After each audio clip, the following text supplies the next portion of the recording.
दोस्तों, देश और दुनिया की ताजा और अहम खबरों में आपका स्वागत है। दोस्तों, देश और दुनिया की ताजा और अहम खबरों को देखते रहने के लिए जुड़े रहिए हमारे साथ और हमेशा अपडेट रहे लेटेस्ट खबरों से। आज की मुख्य और ताजा खबरों के मुताबिक आम नागरिकों पर फिर पड़ेगी महंगाई की मार, 20% तक बढ़ सकता है ट्रक भाड़ा। जी हां, साथ ही दोस्तों रेलवे शुरू करने वाला है नई ट्रेन सेवाएं, इन राज्यों की राजधानी को जोड़ने का होगा काम। तो बताएंगे इस खबर को विस्तार से। इसी के साथ दोस्तों वैज्ञानिकों की चेतावनी, यदि आप भी इस मास्क पर कर रहे हैं भरोसा तो हो जाइए सावधान, वरना हो सकता है ये नुकसान। जी हाँ, तो बताएंगे इस खबर के बारे में। साथ ही दोस्तों जानेंगे उस हॉस्पिटल के बारे में जहां आपको केवल 10 रुपए में होगा कैंसर का इलाज। जी हाँ, साथ ही साथ दोस्तों देश में फिर लग रहा है लॉकडाउन, अब इस राज्य ने भी लगा दिया है कर्फ्यू। वही दोस्तों क्रिकेट के चाहने वालों के लिए बड़ी खबर। जी हाँ, अब आईसीसी ने वर्ल्ड कप को लेकर कर दिया है ये बड़ा ऐलान। साथ ही दोस्तों अब बिना मास्क पहने आपको घूमना पड़ सकता है महंगा, अब लगेगा इतना जुर्माना। जी हाँ, तो बताएंगे आपको इस खबर के बारे में भी। तो दोस्तों आज इन्हीं सब खबरों के बारे में आपको बताने वाले हैं। इसके अलावा भी कई अन्य बड़ी खबरें हैं जिसके बारे में हम इस वीडियो में जानेंगे। तो दोस्तों वीडियो को अंत तक जरूर देखें। साथ ही दोस्तों वीडियो के बारे में आपकी जैसी भी राय हो कमेंट करके जरूर बताइए। वहीं वीडियो में आगे बढ़ने से पहले आपसे एक छोटी सी विनती है कि इस वीडियो को लाइक और हमारे चैनल को सब्सक्राइब जरूर करें ताकि आपको ऐसी ही खबरें हमेशा मिलती रहे। तो चलिए दोस्तों बिना देरी किए फटाफट से जानते हैं आज की सभी बड़ी खबरों को। पहली खबर, मध्य प्रदेश के राज्यपाल लालजी टंडन का निधन, यूपी में 3 दिन का राजकीय शोक। जी दोस्तों, मध्य प्रदेश के राज्यपाल लालजी टंडन का 85 वर्ष की आयु में निधन हो गया है। इसकी जानकारी उत्तर प्रदेश सरकार में मंत्री और उनके बेटे आशुतोष टंडन ने ट्विटर पर एक पोस्ट के माध्यम से साझा की है। उन्होंने अपने ट्वीट में लिखा, बाबूजी नहीं रहे। उनके निधन पर राष्ट्रपति रामनाथ कोविंद, प्रधानमंत्री नरेंद्र मोदी और उत्तर प्रदेश के मुख्यमंत्री योगी आदित्यनाथ ने शोक व्यक्त किया है। वहीं उत्तर प्रदेश सरकार की एक प्रवक्ता ने बताया कि राज्य सरकार ने 3 दिन की राजकीय शोक की घोषणा की है। दोस्तों हमारी ओर से राज्यपाल लालजी टंडन को भावभीनी श्रद्धांजलि, और कमेंट में दोस्तों आप भी RIP करके भावभीनी श्रद्धांजलि जरूर दे। चलिए दोस्तों अब जानते हैं अगली खबर। पाकिस्तान दक्षिणी एशिया में सबसे तेजी से बढ़ती जनसंख्या वाला दूसरा देश, भारत 5वें स्थान पर। जी हाँ दोस्तों, पाकिस्तान की मौजूदा आबादी लगभग 22.9 करोड़ है, लेकिन दक्षिणी एशियाई क्षेत्र में 3.6 बच्चों की वार्षिक दर के साथ देश शीर्ष 2 सबसे तेजी से बढ़ती जनसंख्या वाले देशों में शामिल है।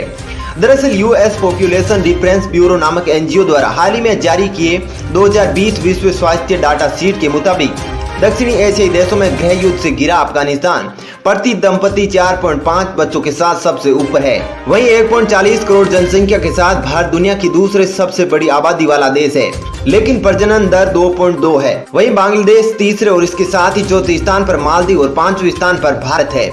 चलिए दोस्तों जानते हैं अगली खबर। भारत के साथ बॉर्डर पर तनाव कम करे चीन, अमेरिकी सांसदों ने पेश किया प्रस्ताव। जी दोस्तों, अमेरिका के 9 प्रभावशाली सांसदों ने भारत के खिलाफ चीन की सैन्य आक्रामकता पर चिंता जताते हुए एक प्रस्ताव पारित किया है। इस प्रस्ताव में चीन से अपील की गई है कि वो राजनयिक चैनलों से सीमा पर तनाव को कम करे, न कि बल के प्रयोग से। चलिए दोस्तों जानते हैं अगली खबर। रेलवे शुरू करने वाला है नई ट्रेन सेवाएं, इन राज्यों की राजधानियों को जोड़ने का होगा काम। जी दोस्तों, भारतीय रेलवे देश के सभी यात्रियों को अपनी सेवाएं उपलब्ध कराने की योजनाओं पर लगातार काम कर रहा है। इसी बीच भारतीय रेलवे ने फैसला किया है कि जल्द ही कुछ राज्यों की राजधानियों को जोड़कर नई सेवाएं शुरू की जाएगी। इससे स्थानीय निवासियों को देश के अन्य राज्यों में आसानी से यात्रा करने का फायदा मिलेगा। वहीं प्राप्त जानकारी के मुताबिक रेलवे बोर्ड अब उत्तर पूर्वी राज्यों को सभी राजधानियों को रेल नेटवर्क से जोड़ने की दिशा में काम कर रहा है। दरअसल भारतीय रेलवे के मुताबिक अगले 3 साल में उत्तर पूर्वी राज्यों के सभी 7 राज्यों की राजधानियों को एक दूसरे से जोड़ दिया जाएगा। चलिए दोस्तों जानते हैं अगली खबर। N95 मास्क पर कर रहे हैं भरोसा तो हो जाइए सावधान, हो सकता है ये नुकसान। जी दोस्तों, केंद्र ने सभी राज्यों और केंद्र शासित प्रदेशों को पत्र लिखकर लोगों को छिद्र युक्त श्वास यंत्र लगे N95 मास्क पहनने के खिलाफ चेतावनी जारी कर कहा है कि इससे वायरस का प्रसार नहीं रोकता है और ये कोविड-19 महामारी को रोकने के लिए उठाए गए कदमों के विपरीत है। स्वास्थ्य मंत्रालय में स्वास्थ्य सेवा महानिदेशक राजीव गर्ग ने राज्यों के स्वास्थ्य एवं चिकित्सा शिक्षा मामलों के प्रधान सचिवों को पत्र लिखकर कहा है कि छिद्र युक्त श्वसन यंत्र लगा N95 मास्क कोरोना वायरस के प्रसार को रोकने के लिए अपनाए गए कदमों के विपरीत है, क्योंकि यह वायरस को मास्क के बाहर आने से नहीं रोक सकता। इसके मद्देनजर मैं आपसे आग्रह करता हूं कि सभी संबंधित लोगों को निर्देश दे कि वे फेस या माउथ कवर के इस्तेमाल का प्रयोग करें, न कि N95 मास्क का। चलिए दोस्तों अब जानते हैं अगली खबर। बड़ी खबर, इस हॉस्पिटल में सिर्फ 10 रुपए में होता है कैंसर का इलाज। दोस्तों भारत में कई ऐसे हॉस्पिटल है जहां पर कैंसर का इलाज किया जाता है, लेकिन दोस्तों आज हम आप लोगों को जिस हॉस्पिटल के बारे में बताने जा रहे हैं वहां पर सिर्फ 10 रुपए में कैंसर का इलाज किया जाता है। तो चलिए जानते हैं हॉस्पिटल के बारे में।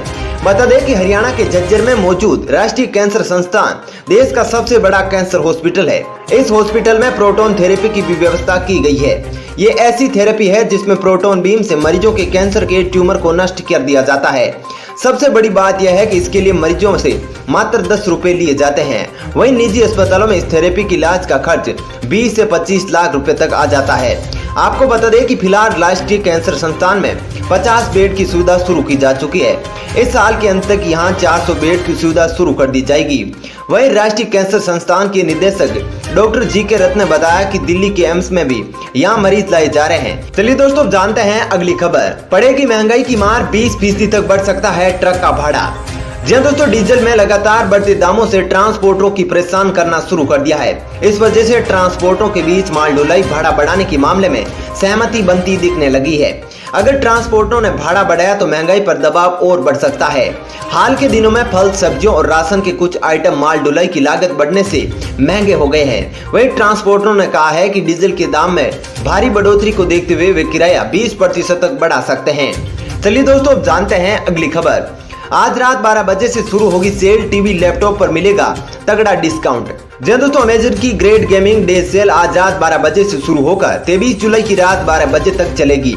इसके तहत गेम खेलने की शौकीन कस्टमर्स के लिए गेमिंग से जुड़े प्रोडक्शन पर तगड़ा डिस्काउंट मिलेगा। वहीं gaming day sale laptop, monitor, advance headphone, gaming consoles, graphic cards जैसे प्रोडक्शन की कीमत पर अच्छी छूट मिलेगी। इसके साथ ही बड़ी स्क्रीन के स्मार्ट टीवी पर 40% तक छूट मिलेगी। वहीं अमेजन सेल में Lenovo, Acer, Asus, LG, HP और सोनी जैसे ब्रांड की स्मार्ट टीवी पर भी डिस्काउंट का ऑफर मिलेगा। चलिए दोस्तों अब जानते हैं अगली खबर। गाजियाबाद में मास्क नहीं पहनने वालों पर लगेगा 500 रुपए का जुर्माना, एक्शन में यूपी पुलिस। जी दोस्तों, गाजियाबाद जिला प्रशासन ने बाहर निकलने के दौरान मास्क नहीं पहनने वाले व्यक्तियों पर 500 रुपए का जुर्माना लगाने का सोमवार को निर्णय किया है। जिलाधिकारी अजय शंकर पांडे ने बताया कि सभी पुलिस थानों के प्रभारी और प्रशासन के अधिकारियों को निर्देशित किया गया है कि विशेष टीमें गठित करें और कोविड-19 प्रोटोकॉल का उल्लंघन करने वालों के खिलाफ कड़ी कार्रवाई करें। चलिए दोस्तों अब जानते हैं अगली खबर। पूरे सिक्किम में एक हफ्ते के लिए लगा लॉकडाउन, देश के कई हिस्सों में बड़ी पाबंदियां। जी दोस्तों, कोरोना की बेकाबू होती रफ्तार को काबू करने के लिए देश के कई हिस्सों में सख्त पाबंदियां लगाए जाने का सिलसिला शुरू हो गया है। सिक्किम में पूरे राज्य में 21 जुलाई को सुबह 6 बजे से 27 जुलाई तक संपूर्ण लॉकडाउन लगाए जाने की घोषणा की है। वहीं राज्य सरकार की ओर से जारी बयान में कहा गया है कि कोरोना के मामलों में तेजी से हो रही बढ़ोतरी को रोकने के लिए पूरे राज्य में संपूर्ण लॉकडाउन लगाए जाने का फैसला किया गया है। आदेश में कहा गया है कि संपूर्ण लॉकडाउन के दौरान सिक्किम के सभी सरकारी दफ्तर, दुकानें, बाजार, संस्थान और निजी कंपनियां बंद रहेगी। हालांकि आवश्यक वस्तुओं की आपूर्ति को निर्बाध जारी रखने के लिए इन सेवाओं से जुड़े लोगों को और वाहनों के आवागमन को मंजूरी दी गई है। चलिए दोस्तों अब जानते हैं अगली खबर। कोरोना से मरने वाले जवानों को मिलेगा कोरोना शहीद का दर्जा। भारत में वीर फंड से परिजनों को मिलेंगे 15 लाख रुपए। जी दोस्तों, कोविड-19 के संक्रमण से मरने वाले सुरक्षा बलों के जवानों को कोरोना शहीद का दर्जा मिलेगा। इनके परिजनों को भारत के वीर फंड से 15 लाख रुपए तक की सहायता उपलब्ध कराई जाएगी। यह राशि विभागीय मदद के अतिरिक्त होगी। वहीं सुरक्षा बलों की ओर से भेजे गए प्रस्ताव को गृह मंत्रालय से सैद्धांतिक मंजूरी मिलने के बाद प्रक्रिया शुरू कर दी गई है। चलिए दोस्तों जानते हैं अगली खबर। T20 वर्ल्ड कप 2020 कोरोना की वजह से हुआ स्थगित, वर्ल्ड कप 2023 का कार्यक्रम भी बदला। जी दोस्तों, ICC T20 वर्ल्ड कप के आयोजन को लेकर लंबे समय से चल रही चर्चा पर विराम लग गया है। दरअसल ICC ने कोरोना वायरस महामारी के चलते T20 वर्ल्ड कप को अगले साल तक के लिए स्थगित कर दिया है। इंटरनेशनल क्रिकेट काउंसिल की सोमवार को बैठक में यह बड़ा फैसला लिया गया है। माना जा रहा है कि कोरोना वायरस की वजह से स्टेडियम में दर्शकों को आने की इजाजत नहीं होती और ICC नहीं चाहता है कि उसका टूर्नामेंट खाली स्टेडियम में हो। बता दें कि अगले 3 साल में ICC के 3 बड़े टूर्नामेंट खेले जाएगी। सबसे पहले ICC T20 वर्ल्ड कप 2021 अक्टूबर या नवंबर में होगा, जिसका फाइनल 14 नवंबर को खेला जाएगा और फिर 2022 में T20 वर्ल्ड कप का आयोजन होगा, जिसका फाइनल 13 नवंबर को होगा। इसके बाद साल 2023 में ICC वनडे वर्ल्ड कप आयोजित किया जाएगा, जिसका आयोजन अक्टूबर और नवंबर में होगा। दोस्तों फिलहाल इस वीडियो में इतना ही। ऐसी ही खबरें देखते रहने के लिए आप हमारे चैनल को सब्सक्राइब कर ले। साथ ही दोस्तों वीडियो के बारे में आपकी जैसी भी राय हो कमेंट करके जरूर बताइए। और दोस्तों यदि आप भी हमारी मेहनत को सपोर्ट करना चाहते हैं तो इस वीडियो को लाइक और शेयर जरूर करें। धन्यवाद।